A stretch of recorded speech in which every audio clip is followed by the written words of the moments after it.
Hello students, तो मैं फिर से हाजिर हूँ विद्यार्थियों के लिए एकाग्रता का रहस्य का छठा पाठ लेकर के 6 चैप्टर है ना।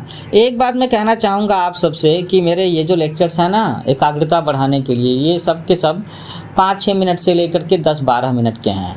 तो कई बच्चे अगर शुरू में 25-30 सेकंड सुन करके इसे छोड़ देते हैं तो इससे उन्हें कुछ विशेष फ़ायदा नहीं होगा, क्योंकि अगर आप अपनी एकाग्रता बढ़ाने के लिए अगर 8-10 मिनट का समय भी नहीं खर्च कर सकते, खर्च क्या करना है, तो सीखने की बात है, ये तो इन्वेस्टमेंट है, सेल्फ इन्वेस्टमेंट।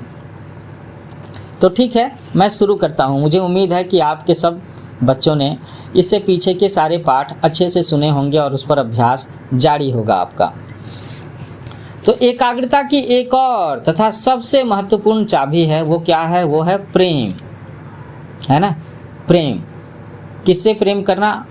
एजुकेशन से प्रेम करना, अपने एम्बिशन से, अपने गोल से, लक्ष्य से प्रेम करना। तो ये एक अपरिहार्य नियम है कि मन अपनी पसंद की वस्तुओं पर ही चिंतन करता रहता है और उन्हें जल्दी स्वीकार करता है, जल्दी अपने मन में दर्ज करता है, रिकॉर्ड करता है। तो जहाँ किसी भी वस्तु के प्रति प्रेम का अतिरेक होगा, मन उसमें तीव्रता के साथ एकाग्र हो जाता है ना। 2 सब्जेक्ट हैं, एक सब्जेक्ट है जो कि आपकी पसंद का है और दूसरी सब्जेक्ट जो आपकी पसंद का नहीं है। तो आप देखोगे ना कि पसंद का सब्जेक्ट लेकर के आप पढ़ने को तुरंत बैठने को राजी हो जाओगे, और जो पसंद नहीं है आनाकानी करोगे, उसकी किताब नहीं मिलेगी, उसका होमवर्क बनाने में देर लगेगी, मौका ही मिलते तुम उसे छोड़ भी सकोगे। तो पढ़ाई के प्रति प्रेम होना चाहिए। मैंने कहा ना कि जिससे प्रेम होगा मन उसमें तीव्रता के साथ एकाग्र हो जाता है। इस विषय में अधिक विस्तार के साथ कुछ भी और बताने की ज़रूरत नहीं, क्योंकि प्रत्येक व्यक्ति अपने प्रिय वस्तु के साथ मन के लगाव का अनुभव करता है। पढ़ाई से प्रेम होगा तो बार बार मम्मी पापा को कहना नहीं होगा, जब भी ज़रूरी होगा आप किताब के साथ बैठे हुए नजर आओगे। अतः विद्यार्थी के लिए ये आवश्यक है कि वह अपने अध्ययन के प्रति अनुराग पैदा करे, प्रेम पैदा करे। आरंभ में अध्ययन के प्रति इस अनुराग को थोड़े प्रयास के द्वारा विकसित करना होगा, लेकिन बाद में जाकर के ये सहज ग्राह्य हो जाता है। वैसे वैसे सहज ही अध्ययन के प्रति अनुराग में वृद्धि होती जाएगी और तब मन अपने आप ही एकाग्रता की उपलब्धि हासिल कर लेता है। श्रद्धा एवं प्रेम के द्वारा विकसित एकाग्रता ही सहज तथा स्वाभाविक होती है। यह किसी मानसिक संघर्ष या तनाव से रहित होती है, तब ये आनंद की वस्तु होती है, संघर्ष की नहीं।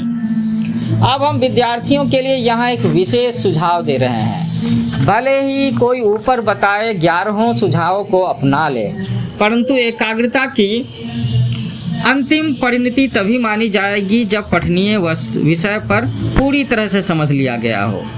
इसलिए व्यक्ति को दुखी होकर के इस प्रकार खेद नहीं करना चाहिए, मैं अभी तक एकाग्रता क्यों नहीं प्राप्त कर सका हूँ, बल्कि व्यक्ति को धैर्य तथा पूरे उद्यम के साथ में अध्ययन करने में लगे रहना चाहिए और विषय को स्पष्ट रूप से समझने के प्रयास में लग जाना चाहिए।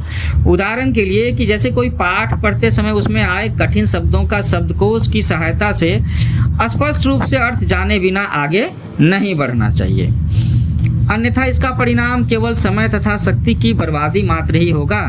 क्योंकि जिस चैप्टर को आपने पढ़ा है उसमें अगर 20-25 भी ऐसे डिफ़िकल्ट वर्ड हैं जिसकी मीनिंग नहीं मालूम, तो फिर उस चैप्टर को पढ़ने का क्या फ़ायदा? आप बार बार उसमें वहाँ पर अपने आप को अटका हुआ महसूस करोगे। तो ऐसी पढ़ाई से बिल्कुल भी लाभ नहीं है, क्योंकि कोई भी विषय उसमें आए हुए कठिन शब्दों के अर्थ जाने बिना भला कैसे समझा जा सकता है। जो उस पर्टिकुलर चैप्टर के डिफ़िकल्ट वर्ड हैं, की वर्ड्स हैं, टेक्निकल वर्ड्स हैं, है ना, उस पर तो कमांड होना ही चाहिए, उसका अर्थ तो ज़रूर समझना चाहिए, नहीं तो वो चैप्टर अगर आपने पढ़ा भी तो वो अधूरा ही रह गया, आप नोट्स भी बनाओगे तो भी वो याद नहीं रहेगा।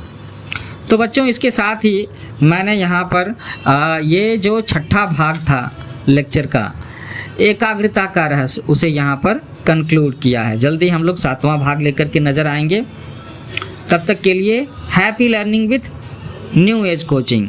तो अपने आप को, अपनी पढ़ाई को कंसंट्रेट करने का प्रयास जारी रखिए, सफलता ज़रूर मिलेगी।